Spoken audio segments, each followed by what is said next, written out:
بسم اللہ الرحمن الرحیم۔ سلمہ کہتی ہیں کہ جب ابو سلمہ کی آنکھیں موت کے وقت پتھرا گئیں تو رسول صلی اللہ علیہ وسلم تشریف لائے اور اپنے ہاتھ سے ان کی آنکھیں بند کی اور پھر فرمایا جب روح قبض کی جاتی ہے تو اس کی بینائی بھی روح کے ساتھ چلی جاتی ہے۔ ابو سلمہ کے گھر والے یہ سن کر سمجھ گئے کہ ابو سلمہ کا انتقال ہو گیا اور وہ رونے لگے۔ آپ صلی اللہ علیہ وسلم نے فرمایا اپنے نفسوں پر بھلائی کے سوا اور کوئی دعا نہ کرو، اس لیے کہ اس وقت جو کچھ تمہاری زبان سے نکلتا ہے فرشتے اس پر آمین کہتے ہیں۔ اس کے بعد آپ صلی اللہ علیہ وسلم نے فرمایا اللہ ابو سلمہ رضی اللہ عنہ کو بخش دے اور ان کا مرتبہ بلند فرما کر ان لوگوں میں ان کو شامل فرما دے جن کو راہ مستقیم دکھائی گئی ہے، اور ان کے پسماندگان کی کار سازی فرما، اور اے تمام جہانوں کے پروردگار ہم کو اور ان کو بخش دے اور ان کی قبر میں کشادگی فرما اور اس کو نور سے منور کر دے۔ مرنے کے بعد انسان کو سب سے پہلے قبر کے مراحل سے گزرنا پڑتا ہے، اسی لیے نبی صلی اللہ علیہ وسلم نے اس کے خوفناک، خطرناک اور سخت حالات سے امت کو آگاہ فرمایا ہے۔ آپ صلی اللہ علیہ وسلم نے فرمایا کہ اگر مجھے اس بات کا ڈر نہ ہوتا کہ تم مردے ہی دفن کرنا چھوڑ دو گے تو میں اللہ تعالیٰ سے دعا کرتا کہ وہ تمہیں بھی عذاب قبر سنا دے جس طرح کہ میں سنتا ہوں۔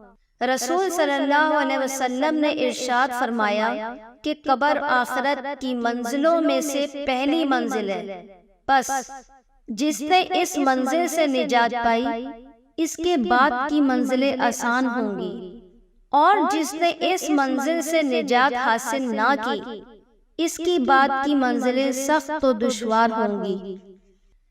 حضرت ابو ہریرہ فرماتے ہیں کہ رسول صلی اللہ علیہ وسلم نے فرمایا کہ مردے کو جب قبر میں ڈال کر لوگ واپس ہوتے ہیں تو فرشتے آتے ہیں اور اس سے کہا جاتا ہے کہ بیٹھ جاؤ، چنانچہ وہ بیٹھ جاتا ہے اور اس کو سورج ایسے دکھائی دیتا ہے جیسے غروب ہونے کو ہے۔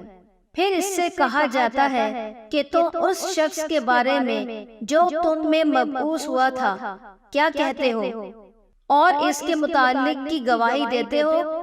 وہ کہتا ہے مجھے ذرا نماز پڑھنے دو۔ اسے کہا جاتا ہے کہ تم ان قریب یہ کام کر لو گے، پہلے اس سوال کا جواب دو کہ تم اس شخص کے بارے میں جو تم میں مبعوث ہوا تھا کیا کہتے ہو اور کیا گواہی دیتے ہو؟ وہ کہے گا یہ محمد صلی اللہ علیہ وسلم ہے، میں گواہی دیتا ہوں کہ وہ اللہ کے رسول ہیں۔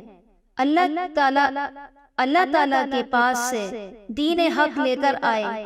اس سے کہا جائے گا کہ اسی بات پر تم زندہ رہے اور اسی پر تمہاری موت آئی، اور انشاءاللہ اسی امر پر تم زندہ کر کے اٹھائے جاؤ گے۔ اس کے بعد اس کے لیے جنت کا دروازہ کھولا جاتا ہے جس کو دیکھ کر اس کی خوشی میں اضافہ ہو جائے گا۔ پھر اس کے سامنے دوزخ کا دروازہ کھولا جاتا ہے اور اس کو کہا جاتا ہے کہ اگر تو نافرمانی کرتا تو دوزخ میں تیرا یہ ٹھکانہ اللہ نے تیار کیا تھا۔ اس کو دیکھ کے اس کی خوشی میں اضافہ ہو جاتا اور اس کے لیے قبر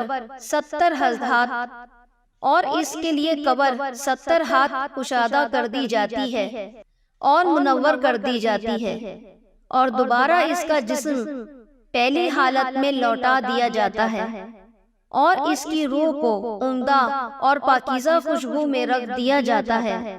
کافروں کا حال یہ ہوتا ہے کہ اس کو کہا جاتا ہے کہ بیٹھ جاؤ، بس وہ خوف زدہ اور سہمے ہوئے بیٹھتا ہے۔ اس سے کہا جاتا ہے کہ یہ شخص کون ہے جو تم میں بھیجے گئے تھے؟ اسے ان کا نام نہیں سوچتا، یہاں تک کہ اس کو بتایا جائے گا کہ وہ محمد صلی اللہ علیہ وسلم ہیں، تو وہ کہے گا کہ مجھے نہیں معلوم، لوگوں کو کچھ کہتے ہوئے میں نے سنا تھا۔ اسے کہا جاتا ہے کہ تو اسی بات پر زندہ رہا اور اسی بات پر تجھے موت آئی۔ اور انشاءاللہ اسی حالت میں دوبارہ زندہ ہوگا۔ پھر اس کے لیے دوزخ کا دروازہ کھولا جاتا ہے اور اس سے کہا جاتا ہے کہ دوزخ میں تیرا یہ ٹھکانہ ہے۔ یہ دیکھ کر اس کی حسرت اور ہلاکت میں اضافہ ہو جاتا ہے۔ پھر جنت کا دروازہ کھولا جاتا ہے اور اسے کہا جاتا ہے کہ اگر تو فرما برداری کرتا تو جنت میں یہ ٹھکانہ اللہ تعالیٰ نے تیرے لیے تیار کیا تھا۔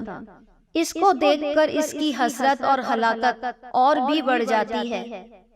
پھر اس کی قبر تنگ کر دی جاتی ہے کہ ادھر کی پسلیاں ادھر نکل جاتی ہیں اور ادھر کی پسلیاں ادھر نکل جاتی ہیں۔ Thanks for watching. Please share and subscribe our channel and press the bell icon.